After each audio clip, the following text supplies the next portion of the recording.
சாதாரண மனுஷனால இப்படி மறைஞ்சு போக முடியாது. எனக்கு புரிஞ்சு போச்சு. அவனுக்கு தண்ணியில கண்டா இருக்குன்னு நினைக்கிறேன். இவங்க ஏன் காண்டாம இருக்க மாதிரி முறைக்கிறாங்க? பார்க்க அழகா இருக்கலாம், ஆனா இதுக்குள்ள கொடூரமா ஏதோ ஒண்ணு ஒளிஞ்சிட்டு இருக்கு. அது என்னன்னு கண்டுபிடிக்கணும். ஹலோ ஜப்பான், எனக்கு இப்பவே அந்த கிரேட் வாலை பார்க்கணும் போல இருக்க. முடியவே முடியாது, அது சைனால இருக்கு.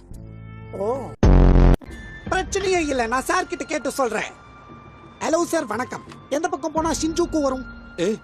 சுனிமாசே ஈககலக மாண்டேடே ஓகே ஓகே, थैंक यू. அவர் சொன்ன ஒரு வார்த்தை கூட எனக்கு புரியல.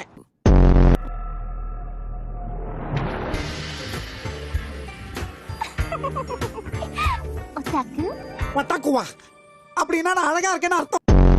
எங்க கிரகத்துல இருக்கிறவங்க லிப் கான்டாக்டால மத்தவங்களோட மொழியை ரொம்ப ஈஸியா கத்துக்க முடியும். இப்போ உனக்கு ஜாப்பனீஸ் தெரியும் சொல்லு. கலக்குறப்போ இது தெரிஞ்ச அந்த தாத்தாவுக்கு நம்ம கொடுத்துருக்கனே.